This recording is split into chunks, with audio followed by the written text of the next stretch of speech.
Bismillahirrahmanirrahim. Assalamualaikum warahmatullahi wabarakatuh. Today, my fellow friends and I are going to present about the economic policy during the transition from pandemic to endemic of COVID-19 in Malaysia.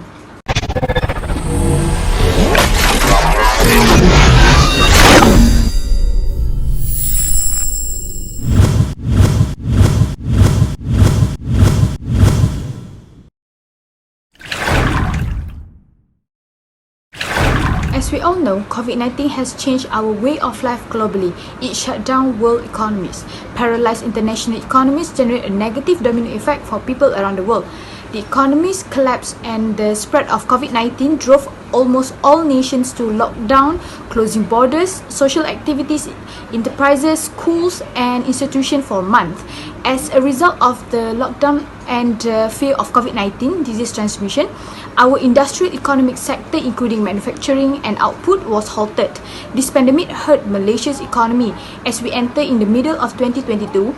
With most of the population vaccinated and cases down, most countries, including Malaysia, are transitioning from pandemic to endemic, meaning that we understand that COVID-19 will always exist and will take extra precautions.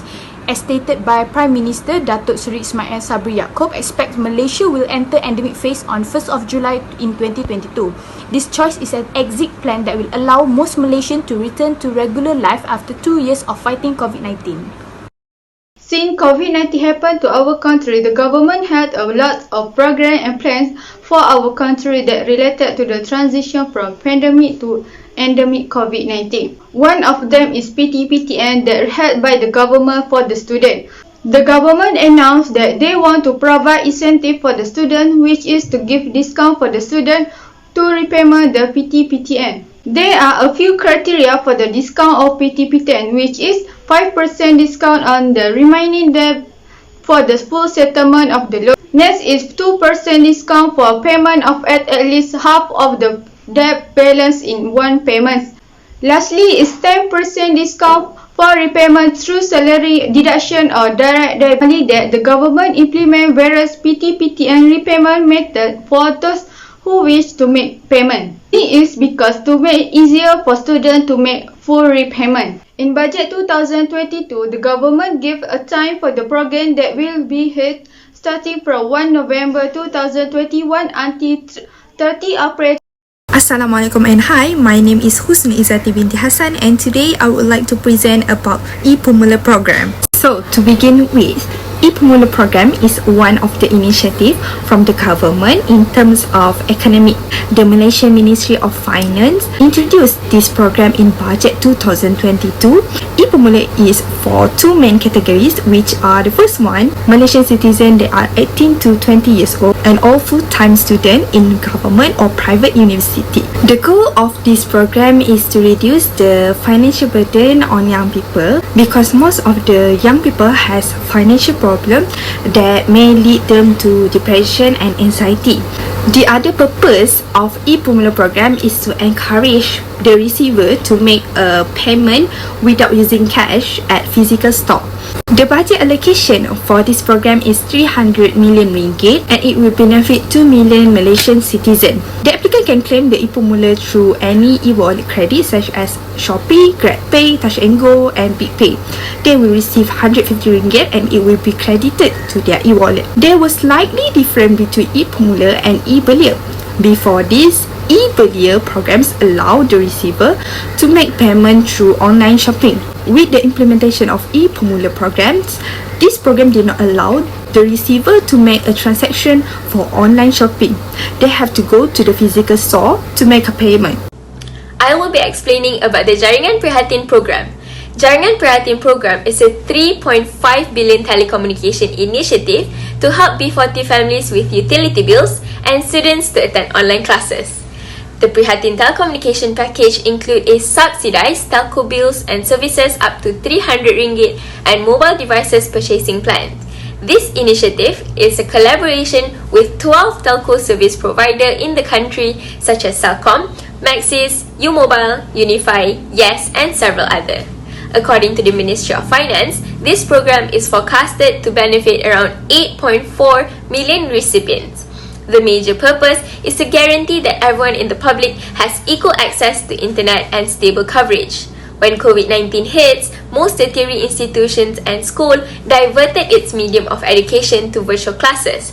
The government also mentioned that the Jalinan Digital Negara, Jendela, will be the next in line for Jaringan Prihatin program, where government is focused on providing a long-term solution for the public through upgrading broadband services nationwide. The first program for SME is 30% rental reduction. In an extra stimulus package unveiled on 6 April 2020 to aid SMEs, the Prime Minister encouraged private commercial property owners to provide SME a rental discount or waiver. Between April 2020 and June 2020, landlords that lower SME rent by at least 30% would be eligible for a tax deduction. Penjana extended this benefit until September 30th, 2020. The government issued this guideline to encourage landlords to lower rent by at least 30% to help the business renters cope with the COVID-19 outbreak in Malaysia. SME will receive a 30% rental rate drop on their business premises under the Penjana scheme, resulting in a 30% tax gain for taxpayers. This package will help many people and businesses.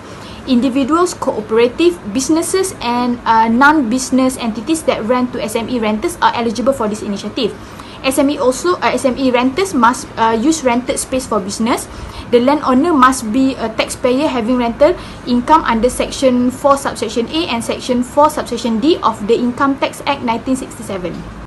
The Special Prihatin Grant, or also known as Geran Khas Prihatin GKP, is a financial assistance given to small and medium enterprises (SME) in the country in hope that it will help initiate a kickstart for the production of goods and services, thus leads to an active cash flow cycle in the economic field. The GKP is a one-off financial assistance given to eligible SMEs amounting to RM3,000 for affected micro SMEs such as barbers, baker, boutique shop owners, freelancers and many others that were forcefully shut and could not operate during the MCO.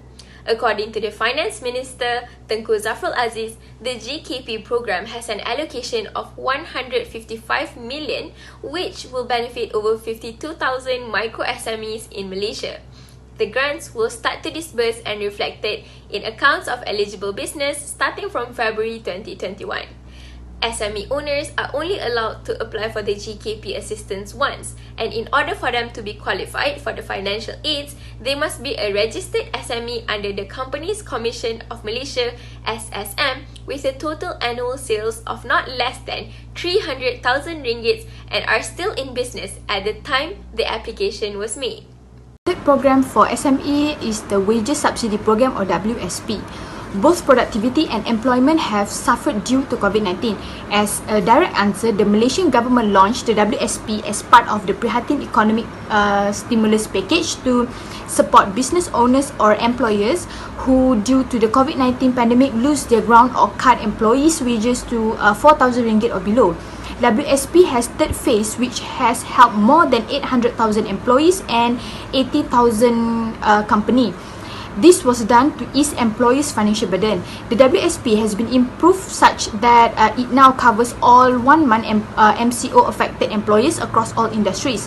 Qualified firms would receive RM600 wages subsidy for each worker earning just under RM4,000.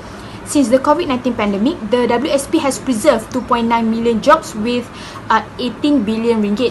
WSP also prevented 300,000 companies from closing.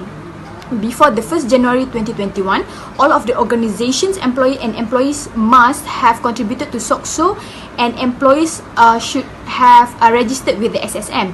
The maximum number of workers eligible for this project is 500 workers, and the income cannot exceed more than RM4,000. Next, the challenges of implementation. Firstly, inaccessible and limitation of usage. The program of e-Pumula has the limitation of use from the aspect of time. The time is given for a person to utilize the money allocated only 60 days. These challenges occurs when the person has to use it in a short time. So if the government gives an extended period for the student to utilize the funds, it will provide more benefit for the economy of Malaysia. Other than that, the limitation of use including the method that the e-Pumula can be used. The e-Pumula credits can only be used face-to-face or physical store. It limits the student from buying things using the e-Pumula credit. Next, in terms of Prihatin telecommunication subsidy, the challenges in implementing this program are that not all areas have an internet substation that provide fast-speed internet. Some areas there are lack of good internet connection, so it might affect their telecommunication credit. The Jaringan Prihatin program also has a limited usage time, which it should be claimed from May until July only. Not only that, the second subsidy that given by the government is a monthly data. The people who miss the deadline cannot have the chance to register even though they are eligible. Next, I will explain about the challenge. The implementation of PTPTN also has a challenges and obstacles, such as declining repayment rates. This is because students are unable to make a full repayment of PTPTN, especially during the pandemic. The graduate find it difficult to find a work because the economic country was unstable. Next, the student not be able to pay on time within the time given, because it was not enough time for them to make a saving and to pay full settlement of PTPTN. Moreover, the time to repay will be added after the program ends. Then there will be a reduced repayment rates because the PTPTN rate will be increased if they do not take this opportunity to make a full repayment within the time given period. So it will burden the student to repayment the PTPTN. So the government need to take action and find the solution to avoid declining repayment rates among the students. Although the Special Perhatian Grant GKP disbursed by the government has proven to be a helpful initiative for most SME, the strict requirements have also become one of the main reasons that the assistance was not able to inclusively help all SME. Those that did not meet the requirement are left out from receiving the aids even though they were equally affected by the pandemic. Newly startup companies were not able to enjoy the assistance as they did not meet the requirement of having a total annual sales not less than 300,000 ringgit. Most struggling businesses that have just recently opened few months before the pandemic hits is considered unqualified just because they do not own a total sale of stated number. Other requirements imposed for the GKP is having not less than 4 full-time employees, not including the owner. This requirement was proposed to act as a guideline, but ironically became a barrier that restricts SME owners to claim GKP assistance for the reasons that they did not have enough employees for it. As per stated above, there are many SMEs that could not afford to hire more employees, and that does not equally project that they did not suffer from the impact of pandemic. One of the challenges is the short-term solution. Based on both initiatives proposed, the 30% rental reduction and WSP, we can observe that both share a collective issue that become a challenge for its implementation, which is both initiatives for short-term solution. For example, the 30% rental rate reduction will take effect only for 6 months, during which time not all company sector were allowed to start, but they still had to pay the rent. Businesses are also suffering to earn money since fewer people visited to shops owing to the MCO, especially the SME business. Meanwhile, the WSP took effect for only 4 months, which is shorter than the rental reduction scheme. For only 4 months, and the total sum of subsidy received by each employee is only 600 ringgit with 40,000 salary limits for eligibility. So this ultimately reflects a short-term solution for both employer as well as the employees, rather than a long-term solution, as taking into consideration that businesses and companies during this phase would face issue in generating revenue to the current situation in which with only 4 months of this aid, so the positive impact of this would be minor, and after that the period ended, employer may back to square one, which is they will face the same issue once again. Every challenges can be solved by a recommendation. The recommendation for the inaccessible and limitation of usage is that firstly, the government can use the method by giving out the usage of the e-Pemula credit in a flexible approach. The 150 ringgit credits can be used in all online platforms that are not limited to physical transaction only.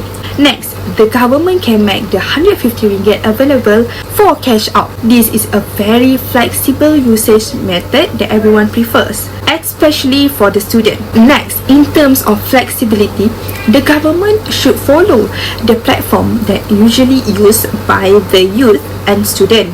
Because this e-Pemula program is credited to primarily for 18 years old to 20 years old adults and IPT students. Therefore, the government should make the credit flexible to any platform. Next, the government should make an awareness of the use of e-wallet machine so that the physical store owner knows about the initiative beforehand. The government should help all the local business so that there are flexibility in e-Pemula program. Next, in terms of Prihatin telecommunication subsidy, the applicant should have a flexible time to claim the monthly data. Consequently, the period should be longer than what the government has stated so that the applicant can flexibly utilize it whenever they want to start using their monthly data. That's all from me. I will pass to the next presenter. Recommendation for the program of PTPTN is no limit time to repayment the PTPTN. This is very important for the student as it can reduce their expenses on a monthly. So the government need to extend the duration of PTPTN program, which is to give discount to students who want to make PTPTN repayment even though they need a time to settle in full payment. So it can attract the student to repayment PTPTN, which it will give benefit for the national economy because many students will make PTPTN loan as they can increase loan rate in the country, especially with the unstable economic situation of the country. There are also room for improvement. A suggestion for improvement in GKP is to allow all SMEs businesses to receive the assistance. The requirement should be altered to cater for all impacted SME. One way to ensure inclusivity for the program is creating a requirement that is categorical. For example, different size SMEs will be given different numbers of aid. The amount of assistance are given based on the total annual sales and the number of employee, meaning to say that the more annual sales they acquired previously ensures that they'll get an appropriate assistance for the performance. Inclusivity ensures that even micro SME that has small number of employee and annual sales are able to enjoy the assistance offered by the government. A flexible and more inclusive requirement for the assistance can guarantee that the economic activity can regain its pace sooner than expected. SME are one of the major contributors to the economic activity. Investing in SME equals to investing in nation's economy. Thus, the requirements for the assistant cannot abide by the one-size-fits-all rule. Instead, it must be curated accordingly to the industry. The final recommendation is to extend the subsidy until the businesses are stable. As the COVID-19 pandemic plagued the global economy, governments reacted quickly to solve potential calamities by creating large stimulus programs. The economic repercussion of COVID-19, which caused tremendous strain on businesses at a time when the expenses of financing increased dramatically, necessitated prompt and decision action on the part of the government. Since the assistance financially offered can only cover for a limited time period, it is recommended that the government could perhaps lengthen the financial assistance for a certain period of time in order to allow the businesses, particularly the SMEs that are directly impacted by the COVID-19 to become as stable as possible. This is due to the fact that the assistance financially offered can only cover for a limited period of time. If the aid can be maintained for longer period of time, this will enable the companies to regain their opportunity to survive on their feet, and they will also be in a position to cover any expenses including rent, utility as well as other costs. In conclusion, as we go towards a global pandemic, it is nice to know that we can almost entirely combat COVID-19, which was formerly thought that it was impossible. This pandemic truly impacts global economies, affecting thousands of people directly and indirectly. During the pandemic phase, countries can improve their economies to recover from the pandemic's severe effects. This phase reflects the reopening of most economic sectors which are vital for the economy's development and the population's well-being. Without a thoroughly examined approach in generating effective and efficient efforts, it will lead to a waste of resources which we need to avoid after the pandemic. Thus, numerous bodies had poured out huge efforts and supports, and we can see how the pandemic catastrophe ultimately tested our governments and other bodies' abilities to deal with this worldwide issue. Through the pandemic phase worldwide, we expect the country's economy to recover and need the community's collective engagement to fulfill their tasks effectively for the societal and national well-being. So it is our job to develop a more resilient society. So that's all from us. Thank you.